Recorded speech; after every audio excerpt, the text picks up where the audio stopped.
first. Sponsored by Matex Heating, Cooling, and Plumbing. All right, calm conditions across the area out there tonight, but it is going to get a little bit more active. Now, some of you actually have a little bit of that rain showing up across the area.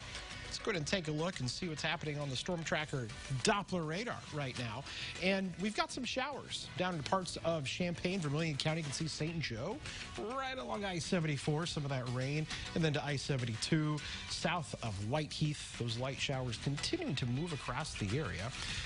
We're going to see a little better opportunity for rain later into the weekend. Temperatures still in the 50s here, but there's a cold front moving through, and that's going to drive that temperature back down. We're going to struggle to even get out of the 40s. We won't make it out of the 40s tomorrow. More rain and the potential for snowflakes. We'll talk about it coming up. WCIA 3 News starts right now. Now from WCIA 3 News. Tonight, Champaign has almost doubled its incidence of gunfire this year compared to last. What's making it difficult for police to investigate? Plus, cold weather will soon be here. How some are making sure everyone in the community stays warm. And it's a selfless act from one teenager, how he was determined to help kids for Christmas. You're watching your local news leader. This is WCIA 3 News at 10. Individuals that are immediately involved in investigations and make a choice not to talk to the police. Champaign police have faced numerous challenges. Officials have caseloads of shooting crimes to investigate in a year filled with an increase in gun violence. Good evening, I'm Paul Cicchini. And I'm Jessica Coons. Police are closing in on what they describe as a very violent year when it comes to gun crime. WCIA 3's Jennifer Jensen is live in our newsroom for us tonight. So Jennifer, you talked to police. What else do they have to say?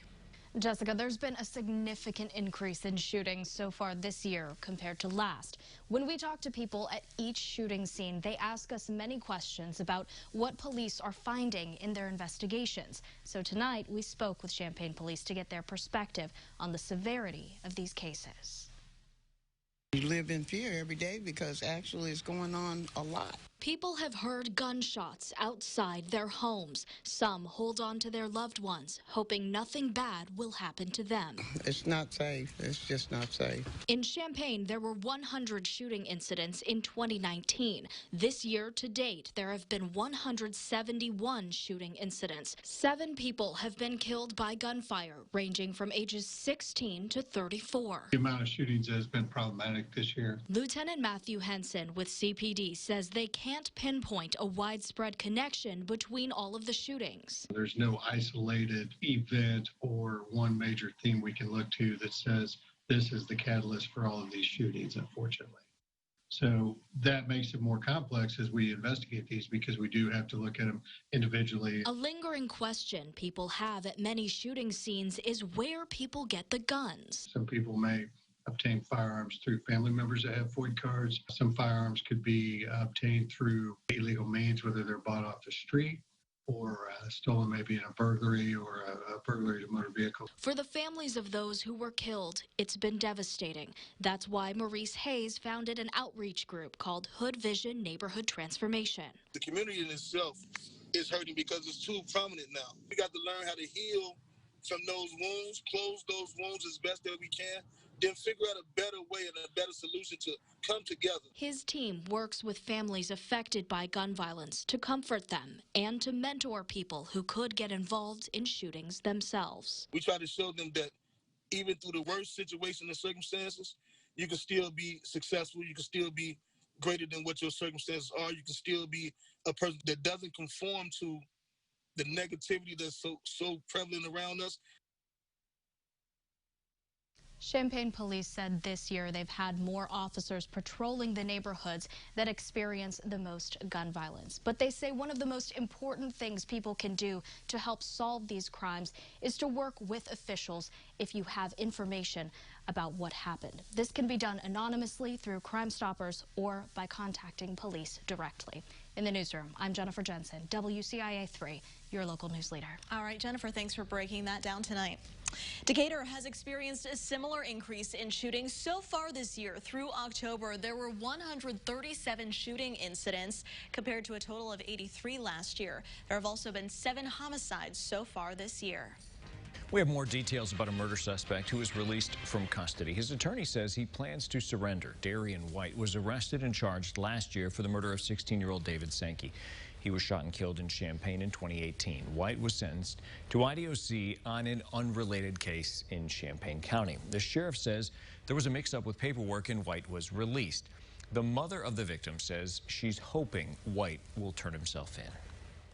I can't sleep, I can't eat. It's like, oh my God, you know, I just can't. It's just so hard for me. We spoke to White's attorney, who says White thought the case against him had been dismissed. The attorney says, as far as he knows, White has not yet surrendered. We'll keep you updated. A man's in the hospital after he was hurt in a hit-and-run Tuesday night. Happened in Champaign on Town Center Boulevard by Binny's. Thomas Walniak was on his motorized mountain bike when he was hit so hard he flipped over the vehicle before hitting the ground. The driver never stopped. Walniak's family now is demanding answers. From what we know, no one has any information about this person who so heartlessly left. All we know it was a white car. That's pretty much all we know. And there has to be significant damage.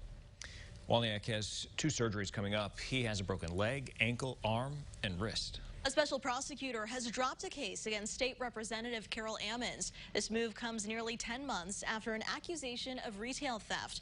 4 prosecutors determined there is insufficient evidence to charge AMMONS with any crime. They reviewed documents, police reports, and security footage from the Carl Retail Auxiliary Boutique in Urbana. They were looking into an accusation that AMMONS took an $80 purse from there. She has called the incident, quote, a misunderstanding.